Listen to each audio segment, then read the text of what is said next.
Good morning, everyone. My name is Doris Rodriguez, and we'll get started in just a few minutes where we give people a moment to get situated. So if you need to get anything, please do so now. We'll start in just a couple of minutes. I also want to be sure to announce that this presentation is available with automatic closed captioning. I will now inform our Spanish speakers. Um, Hoy no proporcionamos interpretación simultánea en español esta mañana. Me disculpo por los hispanohablantes en la audiencia. Okay. Before we begin, I want to let you know that we will be broadcasting today's event live on Facebook. I want to give a warm welcome to those joining us there. A few housekeeping notes. Everyone who registered via Zoom will receive a copy of the presentation slides via follow-up email within the next few days. A survey will be shared in the chat and a QR code at the end of the presentation. We will have time at the end for a presentation for a Q&A. We encourage questions at any time. However, please remember this is a public forum and we are still being broadcast on Facebook.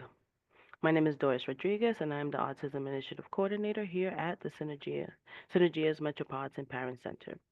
A few words about Synergia's Autism Initiative. The Autism Initiative project is funded by a grant from the New York City Council under its Autism Initiative. This project supplements the work of Synergia's Metropolitan Parent Center by bringing increased awareness to New York City residents, particularly to those communities with large Spanish speaking populations, about the growing number of children diagnosed with autism spectrum disorder. Its strong outreach components target families of children with suspected or known diagnosis of autism spectrum disorder who are not receiving appropriate educational, health, and other related services. The initiative will link them to our services and supports that meet the individual needs of children and their families. I want to thank you all for joining us. We're glad that you chose to be here with us today. Before we get into it, I would like to introduce our presenter today. I want to welcome Ms. Rima Izquierdo, trainer and developer here at the Metropolitan Parent Center at Synergia.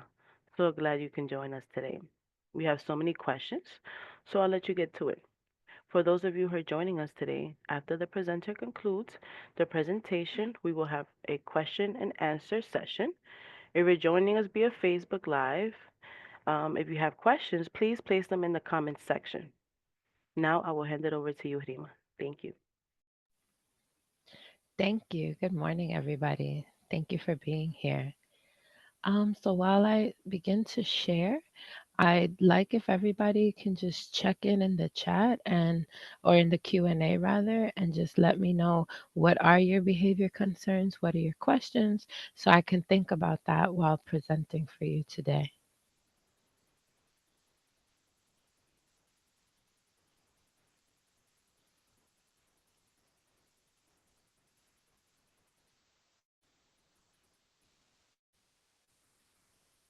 All right. So today we're going to be talking about behavior management techniques for parents. And again, my name is Rima Izquierdo, and I'm the trainer and developer here at Synergia's Metropolitan Parent Center. So what are we going to learn today? Today we'll cover who we are, what is the Metropolitan Parent Center, and then talk about why children misbehave, the objective of punishment, positive behavior management, and some ideas and strategies. So, as my colleague mentioned, Synergia, we are a multicultural agency and we service families in New York City, and we've been around for almost 50 years. We have a birthday coming up. Um, Again, we help underserved communities and we provide various supports through our agency. And the Parent Center offers trainings and educational advocacy, as well as information and referral, again, at no cost to families. And if you want to take a screenshot of this, this is everything Parent Centers provide and our partners in New York City. Okay, why do children misbehave? And how do they push your buttons? And we say that in quotes because it's not necessarily misbehaving, but not having the skills to communicate. So, misbehaving. Children misbehave because a lot of different reasons. Sometimes it's for attention. This is called an attention seeking behavior. And if kids can't get your attention when they're behaving, doing the right thing, um, they may do it, do the wrong thing to get your attention. And so this is like positive and negative attention.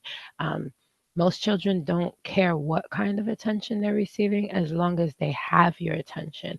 And so we want to be intentional about checking in regularly, especially when they're behaving. You always want to catch your child doing something good.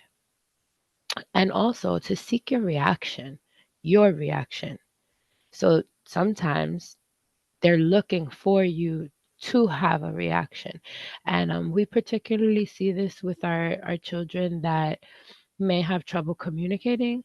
And so they're looking for this big reaction because this is communication that they understand. And also, um, sometimes children just feel important when you're giving them that undivided attention, even if that's negative attention, even if that's you're having a disciplinary moment. But in that moment, the only person you're talking to is the child and nothing else exists in that moment. Sometimes they're seeking that type of interaction. And they also could feel like better, right? Kind of like retribution if they do to others what has been done to them. So we want to be really intentional about what we do and the way we do it because they're always watching and they're always listening. And negative behaviors are often learned from family members, friends, staff, people that they interact with, people that they're around. And so this, that you learn by watching. Monkey see, monkey do. And so it's really important when we're upset or when we need a moment that we learn to take that in a positive way so that we're teaching our kids that this is how we deal with when we struggle, when we're upset, when we're mad. If we yell when we're upset, children will likely yell when they're upset because that's what they've been taught, that's what they see, even if that's not what you say. We would love to live in a world where do as I say, not as I do, uh, but people don't learn that way, and especially children. And the parents are usually a kid's hero and they want to be like them. So we need to constantly be modeling the behaviors that we hope to see in our children. Punishment versus discipline. So what's the difference? Punishment is the least effective behavior management technique. It's usually like physical or psychological. So like psychological would be yelling or telling a child, uh, why do you always do this? Or why can't you ever do that? Or why can't you be more like? Or um, just giving a lot of attention to the negative behavior and not providing an alternative. Um, and so the physical is sometimes like hitting, right? Like sometimes parents do papao, and papao might work in the moment, but it doesn't really teach the child what's wrong with the behavior. It just teaches the child that I shouldn't do that right now. And children are really good at finding the time where they can do it, that you can't do that. So, sometimes it's always like, why do you do this every time we go out or in the store or in public? And it's because they know that physical or psychological punishment may not happen in that setting. And they're going to get the attention that ultimately they're seeking. And again, mentioning that it's temporary. It's not going to change the behavior. It's not going to address the root cause. It's just going to silence the behavior in the moment. It's almost like a mute button. It's still happening, just quietly. And sometimes leads to bigger behaviors and bigger difficulties later on, when we don't give children or people coping mechanisms, ways to deal with whatever emotions are causing those behaviors. um, Punishment's also a way of teaching children that using force is an acceptable way of obtaining a goal. So I know that a lot of us are frustrated with the way our children ask all the time for something, or um, maybe like you could feel that your kid's almost bullying you into something, right? Like when you're in the store and they keep asking and asking and asking, and you really can't manage the behavior, so you just give in. Um, that's a way of force, right? And then punishment, right? Go to your room, be quiet. That's teaching them that that's how you get things. So you can tell someone to go away, leave me alone, and it helps when you provide an explanation, when you tell kids why, and you make them part of, we can't do this because, or now is not a good time, and then giving an alternative, but we can do this, or later we can, or giving a very specific, next Friday we can go to the pizza shop and eat there, or go to the movies, or if you do well on your report card, we can buy this toy. But giving children something that, like, a clear expectation, a clear goal, is is a better management tool than punishment, which is ultimately going to lead to behaviors later on. And also, punishment is a way to teach a child to be fearful, resentful, and angry. Um, Being punished and not understanding why is a difficult place for a child to be in, because they don't have all of this background understanding that adults have, and all of the situational awareness of having gone through life and knowing when someone's really mad or not mad. And some children really internalize that, and it turns into, what's wrong with me? Because I'm always being asked, what's wrong with you? Why do you do this? And so we want to be intentional about the way we address our children and the message that our words send.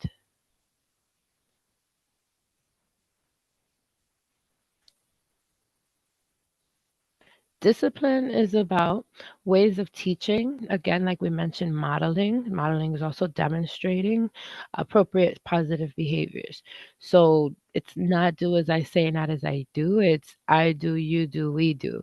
So you model the behavior, and then you ask them to demonstrate the behavior, and then we behave this way, and we model this together until it becomes a habit.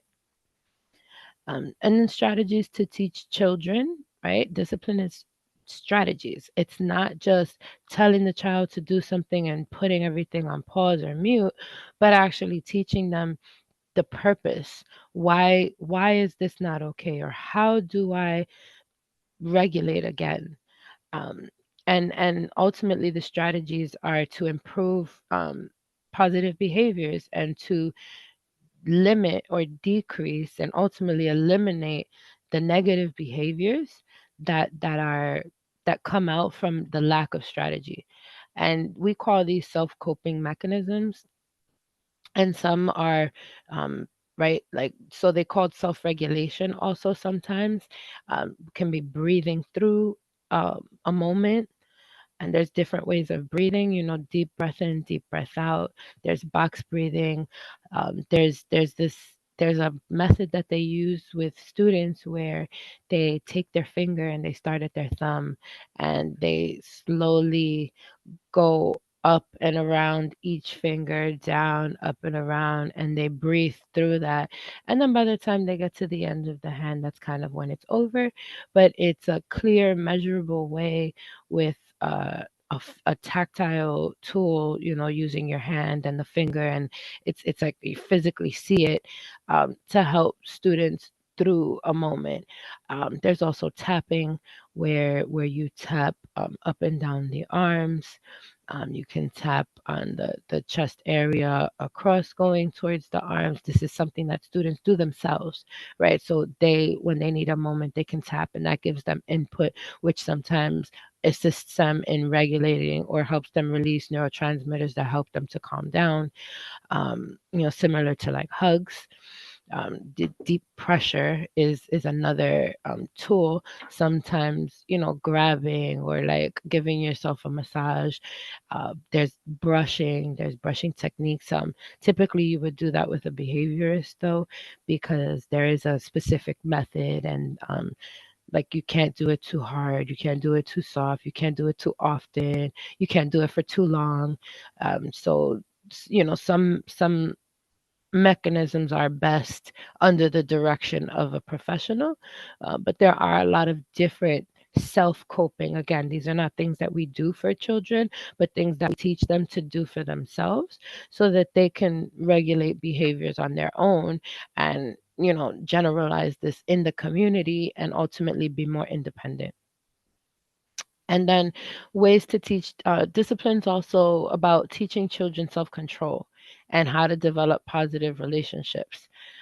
It's difficult to develop a relationship when you don't let somebody talk, or when you interrupt, or don't realize when people are not interested in a conversation, or when they are and they would like to speak. And so, helping students gain self control and teach them when they're doing something that they should kind of practice the self control, that ultimately leads to a better ability to develop positive relationships, which also leads to better behavior because now you have these positive relationships, which contributes ultimately to your well being. And discipline is also the need to introduce structure and stability to children, and the need to do it consistently. So, structure and stability is important because it helps children manage their expectations and really understand that in this setting, this is what's going to happen. In that setting, that's what's going to happen. I behave this way here, I behave this way there. And it really teaches them um, to generalize these skills and know when to use an inside voice, when to use an outside voice, um, when to, introduce yourself versus stranger danger. Like there's a lot of different awareness pieces that tie into behavior. And discipline really is the best way to do this, um, because that stability when kids know what to expect helps them to practice these behaviors, um, and to practice positive behavior. And consistency is important because if you only do it sometimes, it doesn't stick. You really have to do it all the time. So if you develop a set of rules with your child, you have to consistently carry out the reward and the consequence. There should always be some type of reward, even if it's just you did a great job and let's like just celebrate that, or cook a special meal, or go to the park, or whatever the student likes, that you celebrate those moments, but that also when homework is not done and you're not supposed that you have to do your homework to earn your phone, that you don't give the phone when the big behaviors come because they didn't do their homework but they still expect the phone. And that takes time for children to really get on board with this is the way it is and these are the restrictions. um, and schools are really good at that, and it's called classroom management. And these are really great conversations to have with teachers about how you can support students and the different um, structures that they put in place in the classroom to help students know the rules and follow the norms. And it's a family affair. Discipline is not one parent teaching and everybody else is just kind of enjoying everything and doing what they want and giving the kid everything and being the fun aunt or the giving abuela. Everyone has to follow through on the rewards and the consequences. And this goes both ways, and this is a very cultural thing because some cultures don't celebrate certain things, right? Because that's what you're supposed to do. Um, but particularly with our individuals with disabilities, that's the way they learn, right? We are creatures of habit, and we're also um, we're human, right? And so when we do something good and somebody celebrates that, we release neurotransmitters that make our bodies feel happy. And so having your family celebrate your small wins is crucial for kids to feel successful and to continue those behaviors. Because if they see this positive reaction every time they do it, then they're going to realize that they should continue to do this if they desire that positive behavior, reaction, celebration. Same with the other side, right? Which is what is the consequences and following through on the consequences. That if you don't do your phone for 2 days, the homework for 2 days, you don't have a phone for 2 days. And it's really hard for parents, particularly when you don't have this set up, to establish this with children that are already used to something else. It takes time. And we're going to send these slides out at the end to our attendees. So if you look at the bottom of this slide, there's an ebook there for children ages 2 to 12, and it's free at the New York Public Library. You just need a card, and you'll be able to view this book that has some strategies to support with behavior. Corporal punishment is not a behavior management tool. So corporal punishment is hitting. And we do not recommend it as it limits what a child understands from an interaction. So hitting a child doesn't teach them that speaking out of turn is incorrect. It doesn't teach them that hitting their sibling is wrong. It doesn't teach them that hiding their homework is unacceptable. It doesn't it's not going to teach. It's only going to stop in the moment. And even then some children react adversely where it actually creates bigger behaviors. And the answer is not more corporal punishment. Um, and again, we don't recommend it. It really does just limit even the ability to learn. If you're stressed and you are afraid, your body's releasing cortisol, and it's literally like it makes you forget things. And so we want to just be intentional about, if we as people, as adults, don't learn this way, children probably don't either. If we were hit at our jobs every time we did something that wasn't correct, people would probably quit versus improve. And so just always center that in yourself when you're doing something, to think about, would that help me? Behavior and disability. So behavior does serve a function, um, and it could be positive or negative, or sometimes the behavior is positive or negative, but the function is separate from that. So example, right? Children use behaviors to communicate. So when they lack the communication skills, the words, to tell people or ask for things, then you see behaviors. And so children that are hungry, right? Babies cry when they're hungry and when they're tired and when they're happy. Crying is a universal language for babies. And as children get older and they don't develop the skills to communicate, yelling and crying often continues as the primary mode of communication, which then eventually, when they get bigger, turns into like grabbing and taking, um, because they lack the awareness or the skills or both, or the ability to restrain themselves from their impulses.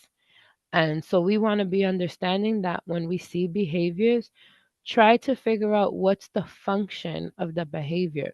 What is the purpose that the child is doing what they're doing?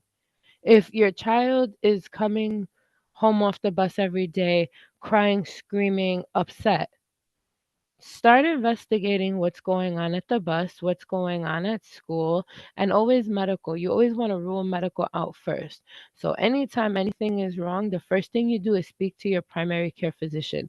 You want to make sure that nothing is medically wrong that is causing um, behaviors or symptoms, because it could be a symptom of something else.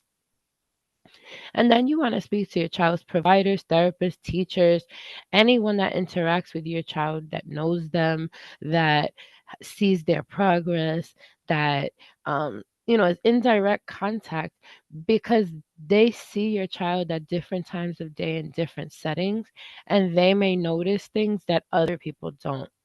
And that's why communication is so important with schools and families. Attend workshops. Kudos to everybody that's here.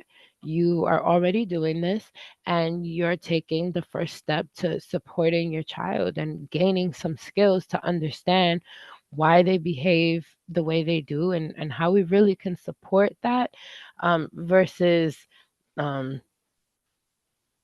extinguish it, versus eliminating it. How do we use that behavior as a communication tool? What are they telling us? I know a lot of people, particularly if you have non-speaking children, feel that they wish that they could know what their child was thinking. Sometimes behavior can do that for you if you look at it in a meaningful way.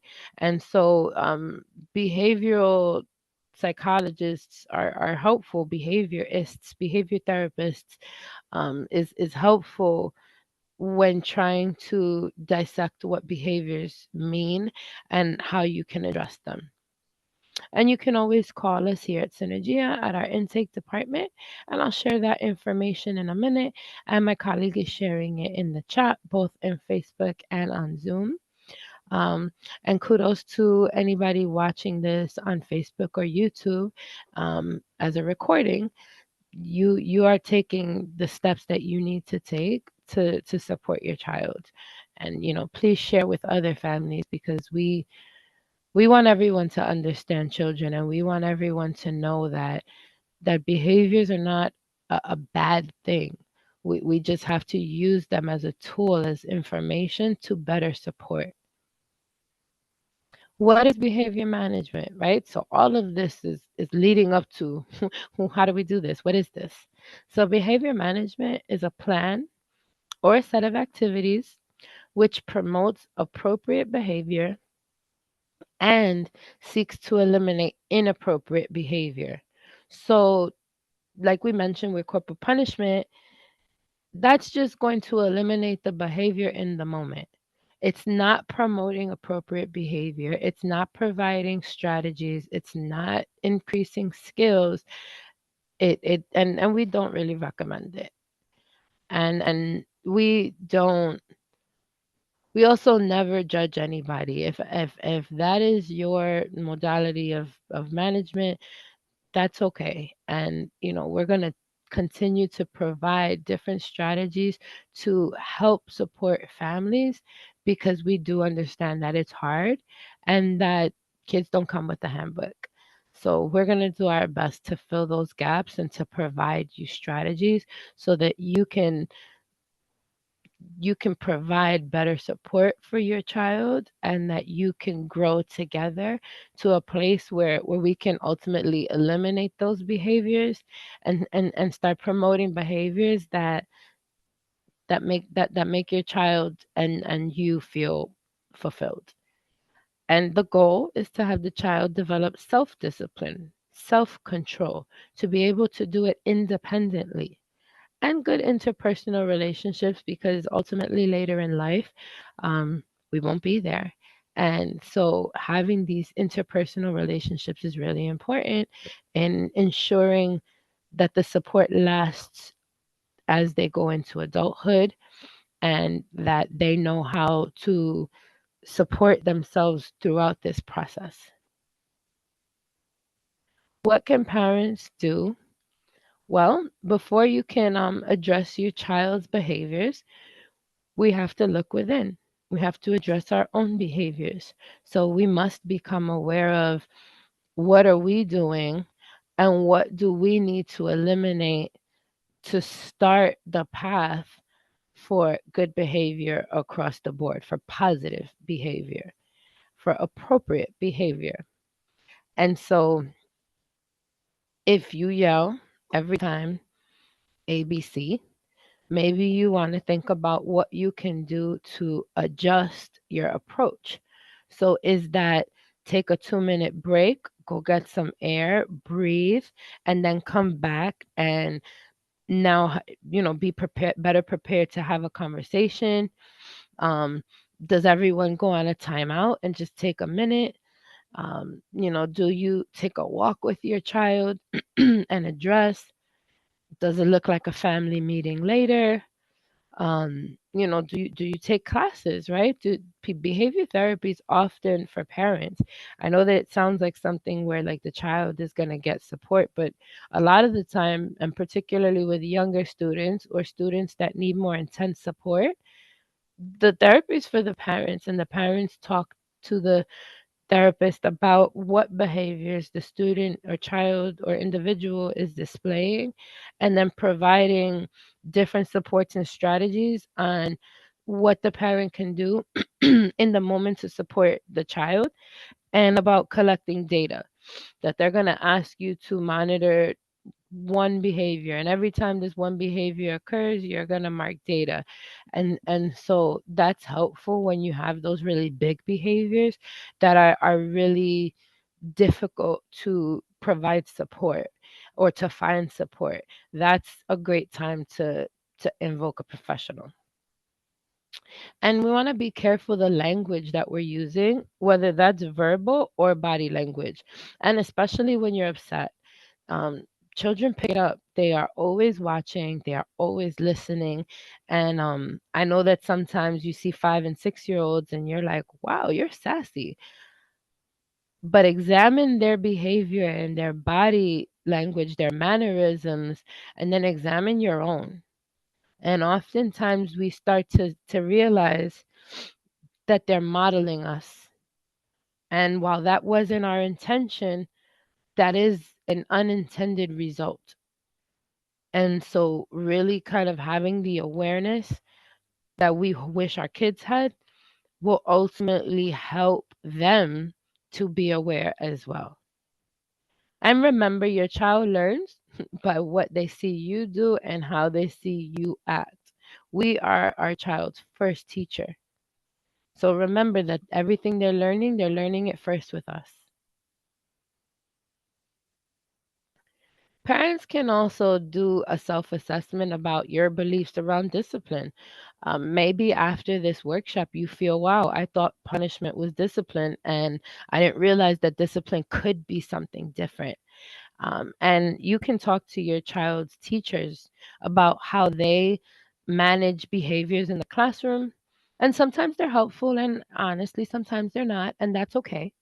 It that's the world we live in, right? And we have to keep asking for support, right? If they're having difficulty managing classroom behaviors, then we have to revisit the individualized education program.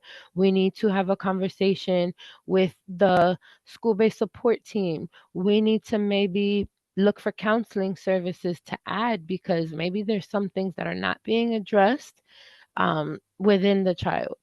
And so there are a lot of different things, but doing a self assessment first and really examining how we feel, what we do, how we do it will help you to provide a support plan for how you can be more effective with with your student or child.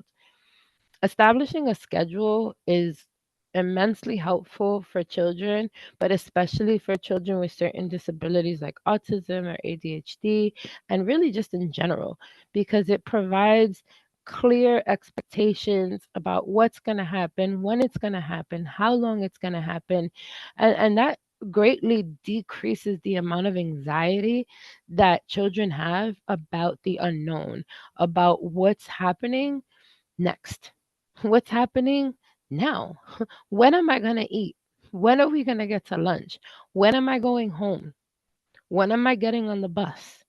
And so schedules and routines are really really great to limit certain behaviors that are caused from anxiety over the unknown. And I know that that's a big concept for children, but it's really not.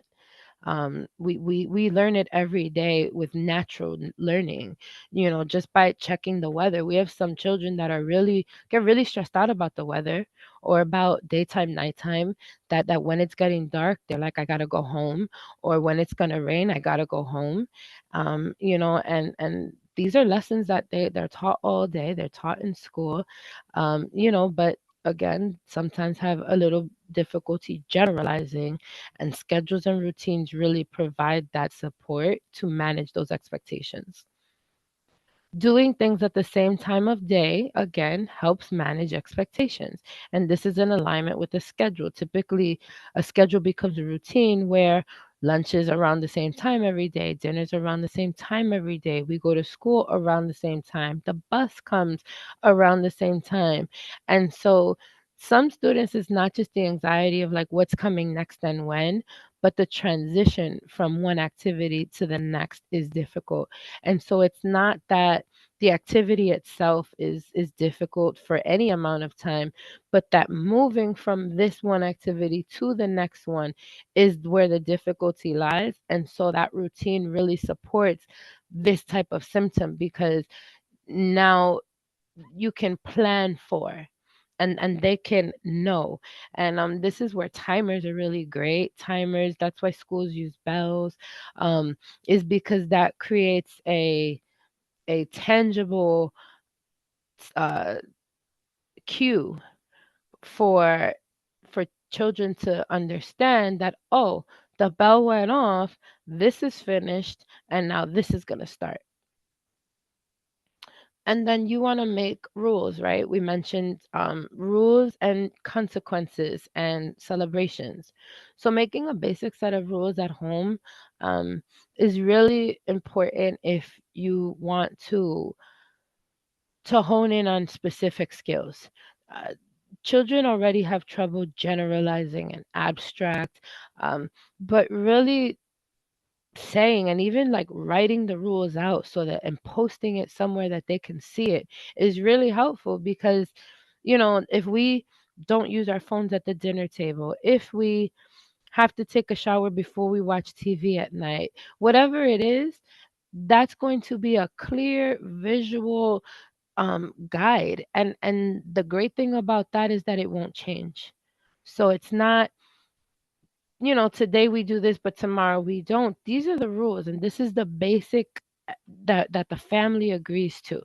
And schools have rules, classrooms have rules, we follow laws, all different kinds of laws, traffic laws, and um gambling laws, and there's a law for everything. And so there should be rules, because that helps children learn sooner the structure of community and follow it. And again, this helps to promote behaviors, because if you have reasonable consequences that you consistently are following, then they will people in general will eventually catch on to, if I run the red light, I'm going to get a ticket. If I get too many tickets, I'm going to lose my license, right? And so it's the same thing. If I don't do my homework, I don't get my phone. If I don't do my homework for the week, maybe I don't have my phone for 2 weeks. And so these are understandable, reasonable consequences, right? It's not reasonable to hit a child because they spelled the word wrong in their homework. It's reasonable maybe to ask them to write the word 3 times every day so that they learn to spell it, because now they're practicing it, or maybe to spell it out loud, because children do learn differently. And we also need to take into account that when we're providing support, that the support has to be appropriate to the functionality of the student. That it can't be we're asking the student to read this twice when the student's trouble is with reading. Maybe us reading it out loud to them would be a better support. And I do understand that sometimes being more supportive means that we have to use more of our time. It's an investment. And there's not a real way of getting around us having to invest more time to be better supports. But ultimately, we're going to have to put in the time anyway. Better to put it in at home than when your child's getting in trouble at school. Um, and you can use school rules as a classroom for the classroom as a guide, so you can ask your student teacher if they have specific rules, if it's posted, where is it, how do they do that. Some schools teachers might even make the rules for you, like just copy what they have and send it home for you.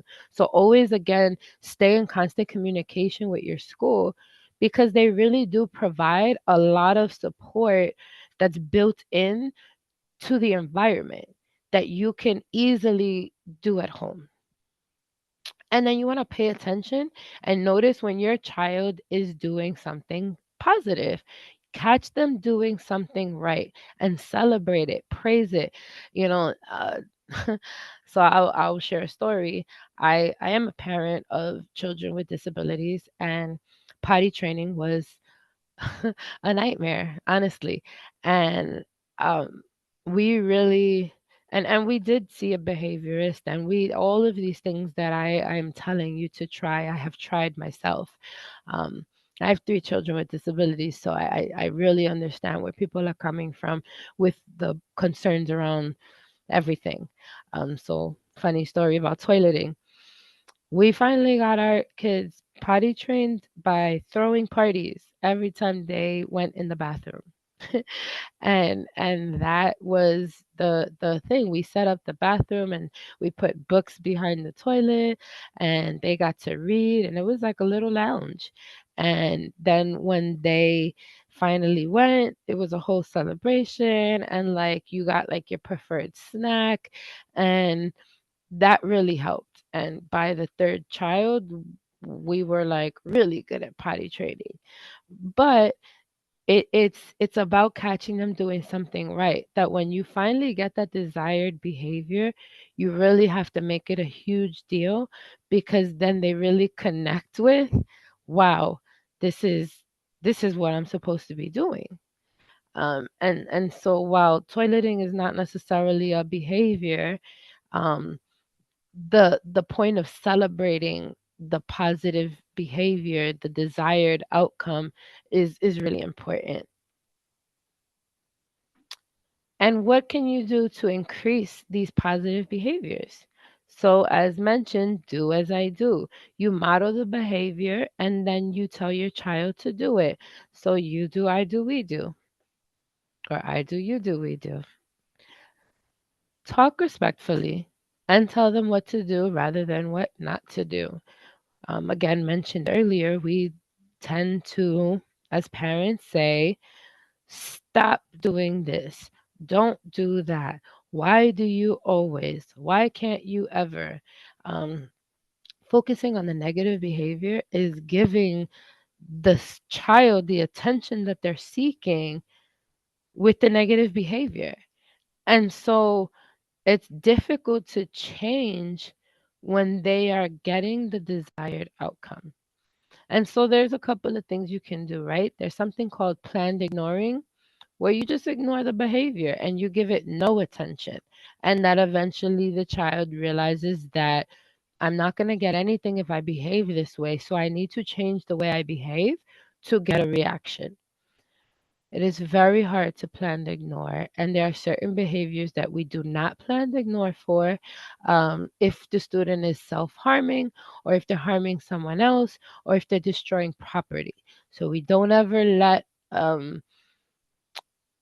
do a behavior strategy in the name of at the expense of safety.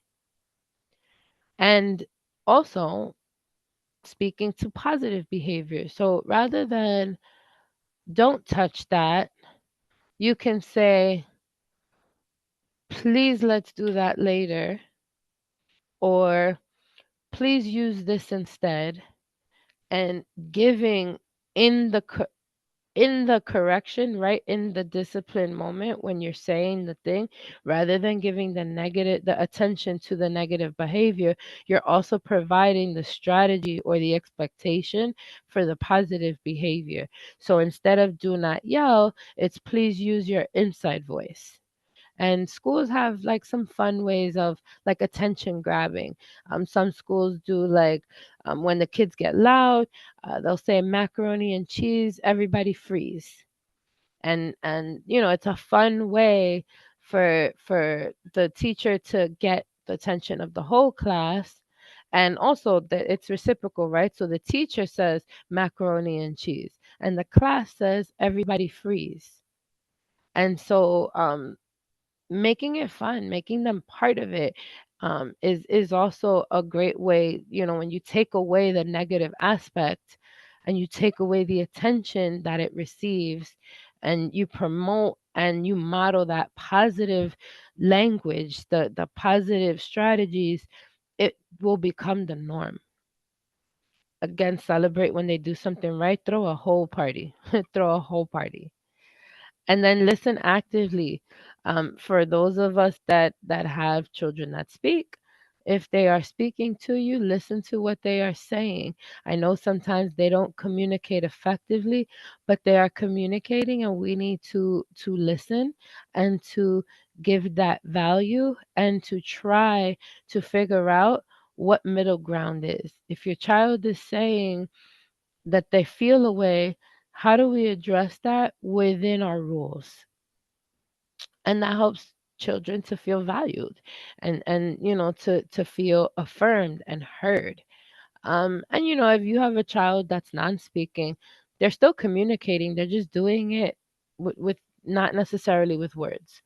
And so you still have to pay attention to those behaviors, because those behaviors say something and you need to pay attention. And it's harder to figure out what they're saying, but it's magic when you do and you address it and they feel heard and affirmed and valued.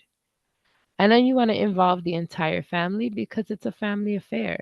Again, you can't change one piece and expect the whole to change. Everybody has to be part of it. Everyone has to celebrate. Everyone has to enforce celebration and consequences. And everyone has to model that appropriate behavior, because then children see that some people have to and some people don't. Well, I don't want to, so I'm not going to. And it's really hard for them to understand when they're young the nuances of life. And so consistency is key. Remember, families, the goal of discipline is not control. It's not to force a child to obey. It's to provide them with skills and strategies to make better decisions, to slowly and gradually make gains towards having self control, towards being independent, towards being responsible for their own behaviors. That's a skill, and that takes time. They're not born with that. And if we as parents don't have that skill, they're going to have some trouble gaining that skill, because we're the ones modeling it for them. And it also teaches children the norms of society. We have to know how to show up in these spaces. How do we act here versus there? And where do we use our inside voice, and where do we express our opinions versus just listening? And these are nuances that we need to teach them by how we behave and what we tell them. When using behavior management, um, you want to ask yourself these questions, and this is like a check and balance system for if we're doing it right. Um, did you make the rules clear? Were they flexible and predictable? Are they written down somewhere that the student can just walk over and clearly see what they are? um are they flexible, right? Sometimes a kid's having a bad day, or not feeling well, and so where is that flexibility? Or that you've done your homework for every day for 2 weeks, like, maybe we will take a break today, maybe we will talk to that teacher. And how do we exercise flexibility where we're still teaching the rules? And predictability, right? Is that how do we set the tone so that they have clear understanding of the expectations that we have, that society has, that school has, and how they can rise to those challenges? Did you explain why we have these rules? And older children should have input. Um, they should be able to talk through this with you and agree to things.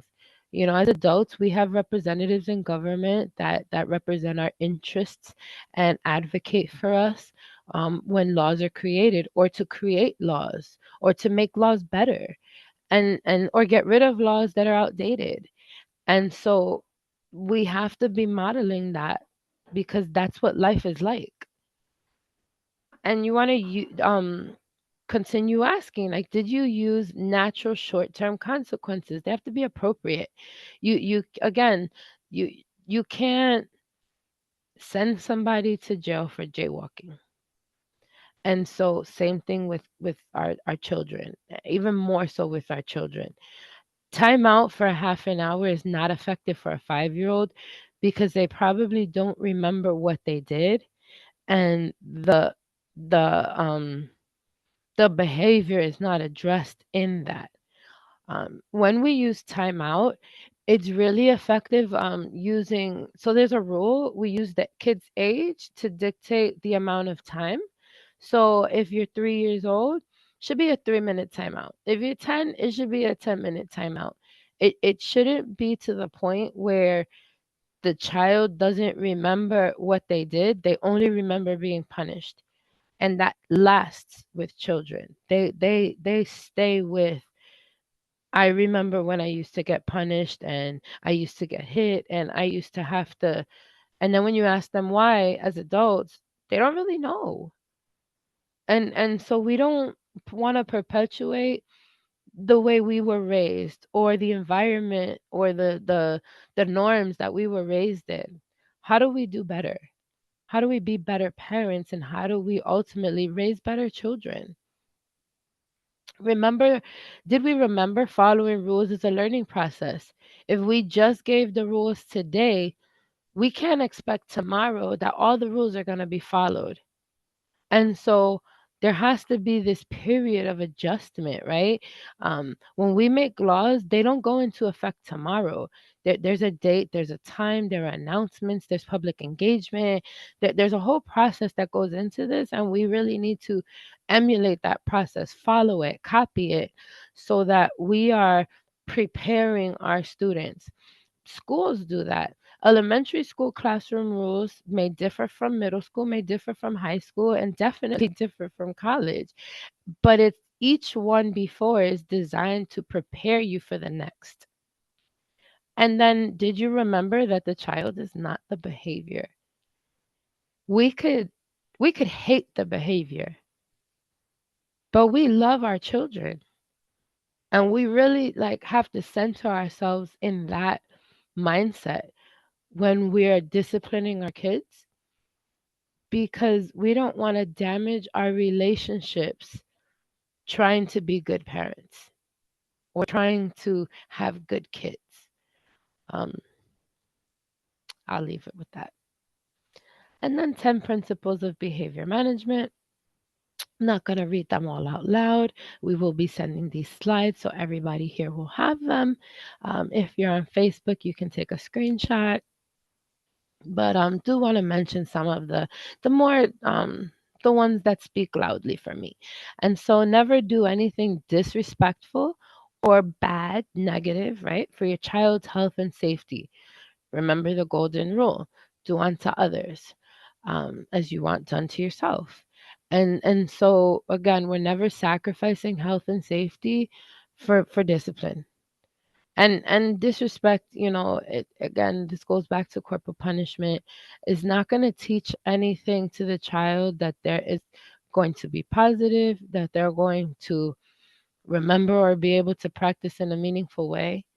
And again, it really increases, it creates resentment. And I think that most parents can say that they don't want their children to resent them or to grow up and not like them. Never give up on your child. So don't let someone tell you what your child can't do. You keep trying, and you keep learning new things and trying different strategies. I know that there's a small pocket of us that have really difficult situations with our children, and I I see you, I understand, and I encourage you to contact professionals, go to workshops, read. There's information out there. There's strategies and supports out there. There are support groups. You learn a lot from other parents. Um, so don't give up on your child and don't give up on yourself. You're enough, and you're doing the best you can with what you have. And catch your kids being good. I want to leave everyone with that one because we don't do that enough. We we we see people disciplining their kids in the street more often than we see them celebrating positive behaviors. And so I encourage you to also encourage school staff to celebrate positive behaviors. Don't show up at every meeting telling me what my kid can't do and what they do wrong. Let's talk about where their strengths are, how they can do better. We don't want to always speak from a place of deficit, from a place of need. We want to use what children already have and make that strong. And then we attach some references, and these links will be live in the presentation when we send it in the email, and some resources as well. And thank you, everybody. I super appreciate being able to be here and share this with you all. And so I'm going to hand it back over to my colleague, Doris. Thank you, Rima. Just want to make sure everybody can hear me. Right? Awesome. As we mentioned earlier, we will now open the floor for Q&A with our presenter. Please make sure to write all your questions in the Q&A or the chat. I also want to say thank you for joining us today. We hope that you enjoyed today's presentation on behavior management techniques for parents. Special thanks to our presenter for leading this webinar on such a great, important topic. So we do have some pre-registration questions, and I do see there's two questions on the chat. First question is, I would like suggestions that will help minimize or manage my son's outbursts and destructive fits of rage. So that really depends on what's happening before the fits of rage. And if you want to put like something specific in the Q&A, so I kind of have an idea of what's happening. But when we talk about behavior in schools, they when they're doing like functional behavior assessments called FBAs, one of the things that they do is they call it ABC. So, what is the antecedent? What is happening before? What is the behavior? And then see what is the consequence. And so, what is happening before the outbursts and the destructive fits of rage? Um, Again, I mentioned I'm also a parent. And so, one thing I noticed with children and behavior is that sometimes the outbursts of behavior are communication, that I don't have the words to say what I need or want to say, and you don't understand me. And it results in big behaviors. So sometimes to minimize this type of behavior, you really need to identify what the triggers are. And so identifying the triggers help you limit, right? So I have a child that hates certain actually really likes certain songs, certain theme songs in certain cartoons, but is overstimulated to the point that doesn't want to hear them and will get angry if you let the whole song play. And so he's older now, so now it's just like go upstairs. But before, maybe we would just change the beginning and just let the song play and then go back to the cartoon later, right? And it has to be age appropriate. So now that he's older, it's not appropriate to turn it off every time you don't like it. And we've been building those skills for years where you can remove yourself from the environment and then come back when you're ready, and whatever your trigger is no longer happening. Um, Sometimes it's people. We had a situation in school where there was a particular staff, or it was sibling staff that were triggering to a student, um, and we suspect that it's just because they physically remind them of somebody in their home environment or in their environment outside of the school that is was triggering. And we actually just moved those two staff members to a different site, because even removing them from the classroom wasn't enough, because they were still in the student's environment, and removing them person from the classroom made it worse, because the student then felt, why does this have to happen? And so we have to be careful when we support behaviors, because sometimes what we think is going to be supportive may increase and actually be more triggering. And so this is why more information is important. This is why it's important to, if you're able to have the child speak, if there's a counselor involved, I always recommend getting counseling onto the IEP if you have concerns with behaviors. Um, doesn't matter if your child is speaking or non-speaking, because there are strategies that schools need to figure out. That's on the school to figure it out. Counseling is really beneficial to children that have behavioral concerns. Thank you, Rima. The next question. I have difficulty managing my child's behavior. I have been trying to get ABA, but they tell me it's only for kids with autism that she doesn't qualify for. What can I do?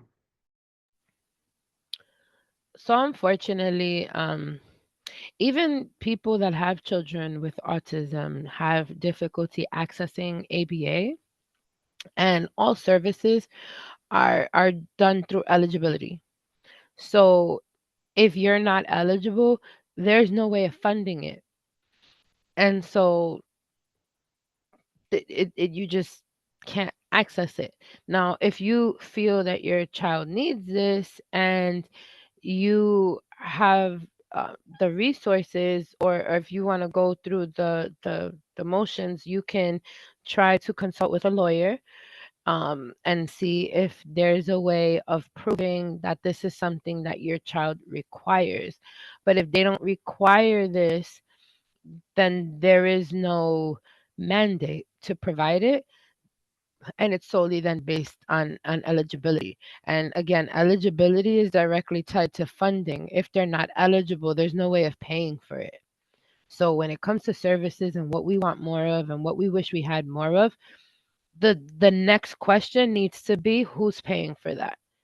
And that's why we as parents have to jump through what we feel like to be hoops, because it's all to check boxes to ensure that somebody has to pay for this, and that there's a justification that they have to pay for it.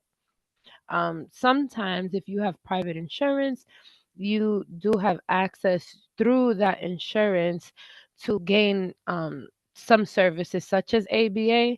I know there's a place in the Bronx called the Card Center, and they provide this service, but in previous years, they only accepted private insurance for this. And so those are some things you could look into. You could also look into programs that do training. I don't know of any ABA related or even behavior related, but Lehman College, for example, does it with speech, where they have like a speech clinic that you can get free speech services through, because the practitioners are studying towards their degree, so they're not licensed.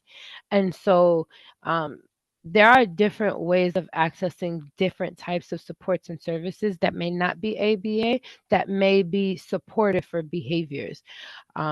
But I would recommend looking for different supports. I was that parent that wanted to keep the ABA and then needed it after. And that's how we ended up at a behavior therapist. That's how we ended up at a nutritionist. Because, newsflash, there are certain dietary reasons for behaviors, um, which is a totally different workshop and a really great research point if you can't sleep at night. I'm going to leave that there. Thank you, Rima. We should definitely work on one of those. That sounds very interesting. Moving on to the next question. What initial technique would be best when approaching disruptive behavior like destroying property and clothing? Okay. So different questions. I'm gonna double answer, right? So in the Q&A, I see is knocking over clothes considered destroying property. So I want to separate those two things first. Knocking over clothes, throwing clothes, it could be considered destroying property, but I want to say, where are you? Because if you're in the house, I'm going to let you throw your entire cabinet on the floor and I'm not even going to look at you. And then I'm going to make you clean it up. And I will help you 1000. I'm going to stand there. I will hold both of your hands and I will sit there and I will put those hangers and I will help you fold everything you took out. But I'm going to let you do that whole thing and then we're going to put the whole thing back. And so parents, I guess this is the part where now we leave the professional part and we go to the mental health part. Do what you can. If the clothes is really going to stress you out to the point where you can't manage your frustration, then intervene and stop the behavior. And if you have it in you to let them dump everything out and then make them put everything back and understand that you might get hit, you might get bitten, you might get slapped, you might get punched, you might get spit at, you might get peed on. Um, and I mean it because like there's a spectrum of behavior. And so I went straight to the worst, right? I went to the biggest behaviors. You have to be ready to put yourself through that to change these behaviors. Because if they see that every time they do this, that you allow them to win, they will do it every time and they'll do it bigger. And as they grow, the behaviors grow. And then when they're physically bigger and we are physically older, it becomes much harder to manage. And sometimes that is where your child is, and that's okay. That's why there are other supports, residential settings, um, ways of making your home state approved so that they could come to your home. And like there are different things to do if that is your situation. But it is really beneficial, and this is kind of some of the science of that is the science of ABA. The science of ABA is to sit there and teach them to do this. And I actually learned that from an old ABA therapist. And that was really supportive because the frustration that my child got from making those messes resulted in now I have an 18-year-old chronic cleaner that yells at the siblings every time they dump their toys on the floor. Um, so silver lining, right, is that this is not going to be your life forever. And if it is, that there are supports in place for our most in need populations. Now back to the question. Mine is closed, destroying property. So destroying property for me, and again, this looks different based on what you have at home, right? What your experience is. I have the whole spectrum at home. I have a child that needs a lot, and I have a child that doesn't need a lot, but needs a lot. And so I really understand both sides. So for me, my one that doesn't need a lot is probably destroying property, like ripping pages out of a book or destroying a notebook, throwing his homework out of the school bus window, um, leaving it in the locker over the break. Um, those are minor things that are done like destructively. Um, and then there's throwing desks, throwing chairs, breaking dishes, um, punching walls, um, flipping chairs over in a classroom. And the reason I say that is because now it becomes a safety issue.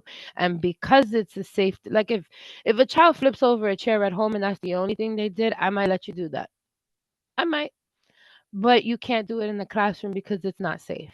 Right. And so, and you have to look at the intensity that the behavior is being done. Because if they're just flipping the chair to gain that attention, that's different than that's tantrum.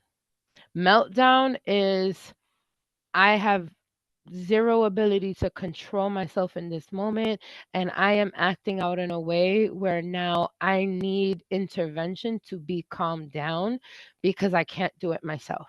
I no longer have the ability to regulate myself. That's the difference for me. Tantrum is a teachable moment. Meltdown is not.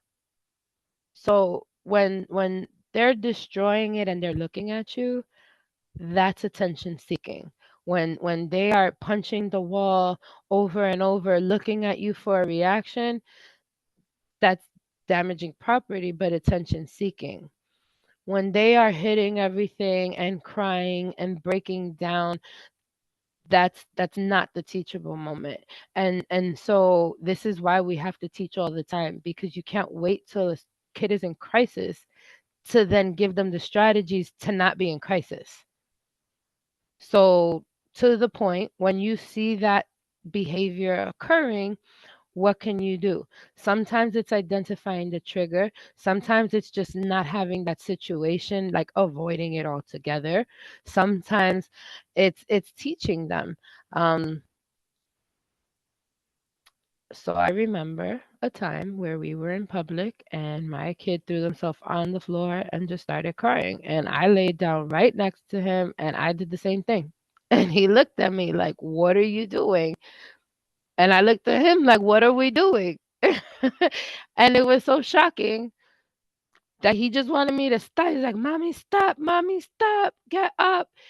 And sometimes showing them what the behavior is helps them to realize that it's not appropriate. I know this is not like a an answer for everybody, and it's not all inclusive of every behavior, but it's just some strategies that I've learned from behavior therapists, psychologists, developmental pediatrician, um, people in schools, that have been even just reading, a lot of reading. And these are some things that have been beneficial to me. Some of them absolutely never worked for me, um, and that's okay. One thing I want to say is that sometimes s- professionals like to use food as a reinforcer.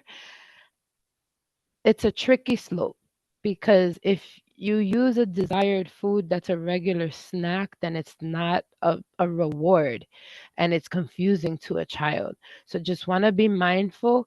Or you don't want to use candy because then like they expect this, and you're building an expectation of every time I do this I get that. So you want to know your child. You know your kid. So just think intentionally about what behaviors you can and can't live with, and what strategies are ultimately going to benefit your family in the long run.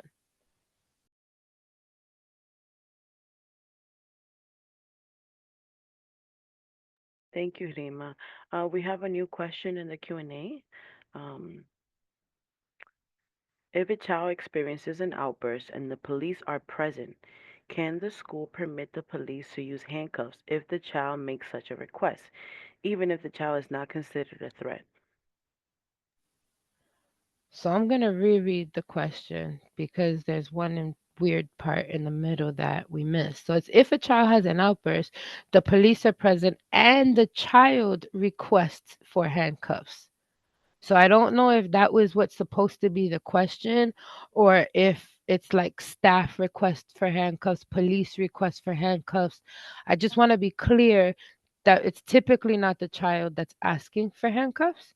So I'm going to answer the question as if that wasn't there. So if a child has an outburst and the police are present, does the school allow the police to handcuff the child? So um, the the chancellor's regulations were recently changed, and so they are not allowed to restrain a child anymore. They're not allowed to put a child in handcuffs. Um, I guess that's the really short answer. They're not allowed to do that. That's not a de-escalation technique, and it was actually the purpose of the change in the regulation was to strengthen the regulation to prevent um, students from being handcuffed.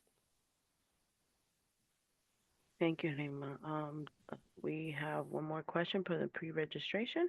How can I get the co-parent to understand our child's behavior? Family counseling is a really great way to have to create a safe and neutral space to have these conversations. Um, so I'll answer in a different way. When we discipline children, we when we have a conversation with children and we want children to be listening and learning, um, you want to do it in a neutral space. If you're addressing a child that is in crisis or in need and they're upset, you want to do it in their space. And if you're maybe disciplining and it's a tough conversation, maybe you want to do it in your space. I still recommend neutral space for that, but just understand that the space in which you have a conversation sets a tone.